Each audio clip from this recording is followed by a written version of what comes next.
Happening now on FiOS 1 News. NJ Transit delays frustrating commuters again this morning after a brutal week of problems. And a late-night rescue in the Palisades caught on video. A man stuck on the side of a cliff is brought to safety. Plus, a downtown redevelopment plan in a Union County town is moving forward. Will it save a dying downtown or break the bank?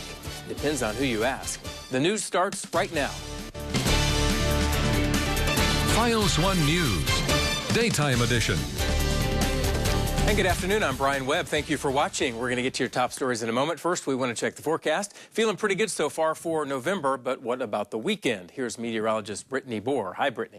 Brian, these warm temperatures not going to last. Say goodbye to those 70-degree days because this is the last of them for a while. Temperatures still trending 4 to 13 degrees above where we were this time yesterday, and that is all going to wrap up as a system moves through the area. So some of us seeing some showers popping up across the region right now. Otherwise, we are looking at mostly cloudy skies. There is a high wind warning, a high wind watch in effect through Saturday night, as we're going to see those winds start to pick up during the day on Saturday. I will have all the details of what you need to know for the weekend coming up soon. It's become a recurring theme this week, trouble on the tracks for commuters trying to get to work. This morning, it was issues with Amtrak equipment causing the delays. FiOS 1's Arnold Godoy is in Newark with the story. I'm going to be late. And Janelle DeRoss wasn't the only one late this morning because of New Jersey Transit. Delays today anywhere from 15 to 30 minutes on trains in and out of New York Penn Station. Here at Newark Penn Station, we saw those delays on several trains on the Northeast Corridor and North Jersey coastline. The later you get to the train station, the longer it takes. If I get here before 7:55, I'm perfect. But after that, we'll see. I'll get there eventually. At around 6 this morning, NJ Transit saying trains were subject to 30-minute delays in and out of New York Penn Station because of disabled Amtrak track equipment. A little over an hour later, the transit company saying riders could see those delay times double to up to 60 minutes. The issue not only affecting trains passing through here at Newark Penn, but also affecting trains out of Hoboken, as Midtown Direct trains were diverted there. These delays are on top of the schedule changes in place as the transit company installs positive train control. But some commuters are understanding of those service changes, saying the work needs to be completed. Anytime a driver is tired or if there's some problem at the wheel that he's unable to take control of, at least there's an outside entity that has that power, that authority to make sure that all the passengers are safe. Commuters now hoping their evening ride home goes a little smoother. At Newark Penn Station, Arnold Godoy, FiOS 1 News. And we are learning more as the day continues. NJ Transit tweeting out saying that Midtown Direct trains have resumed service starting just before 11 this morning. Edison police need help finding a teenager who hasn't been seen since Halloween night. Authorities believe Jeremiah DeCesaris may have run away from home. He was last seen heading to a friend's house on Verde Drive in Woodbridge Wednesday afternoon.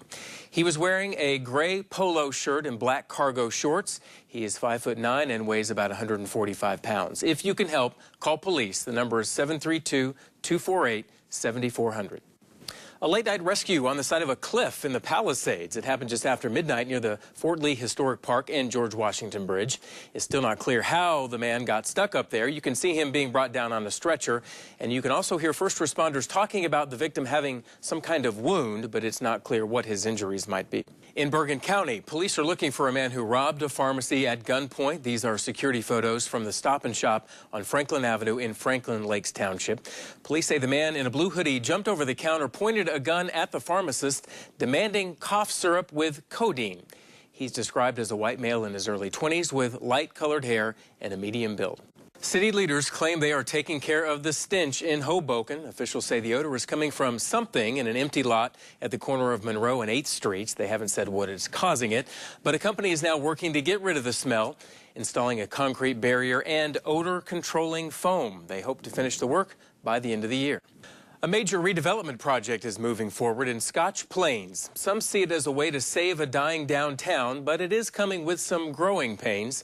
FiOS 1's Christy Kalishian has our story. The town just seems to be dying year after year, and if something isn't done, then this town is pretty much going to end up dying. In over 24 years, small business owner and Scotch Plains resident Alex says he's seen businesses in his town come and go more often in recent years. Scotch Plains is in phase 1 of Tier 1 of its downtown redevelopment plan and just released its request for qualifications and request proposals for the project. Nearby resident Humberto Gomez says the town is diverse and may flourish with this redevelopment. Spanish, American, everybody.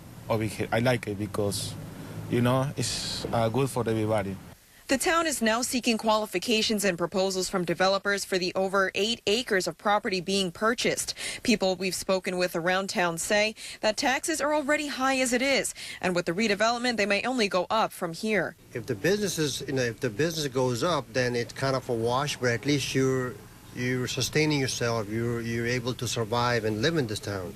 I mean, you know, that's what you pay to live in good towns like this.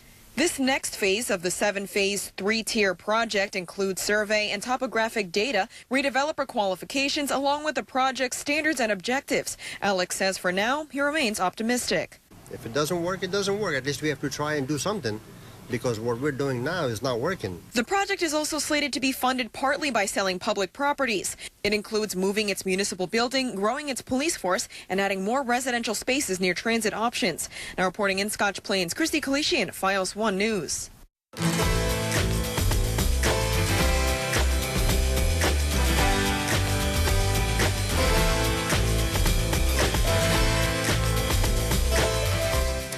An elementary school is teaching students about food insecurity. At the same time, they raise money for a community-based food rescue program.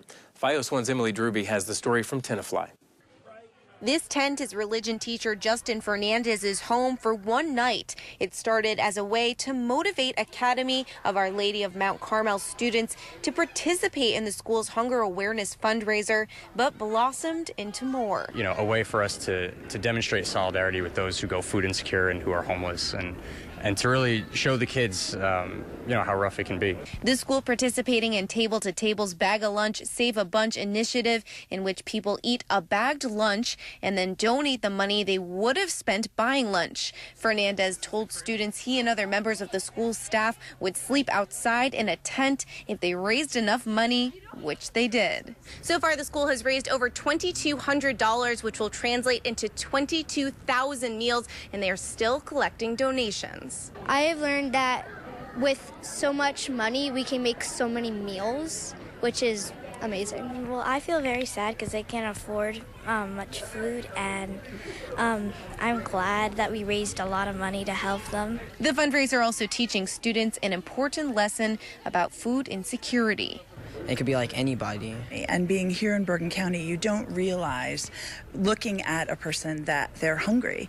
They might have a house, they might have a car, but they might not be able to afford food. New Jersey is one of the wealthiest states in the nation, but according to Table, it's also home to over 1.1 million food insecure people.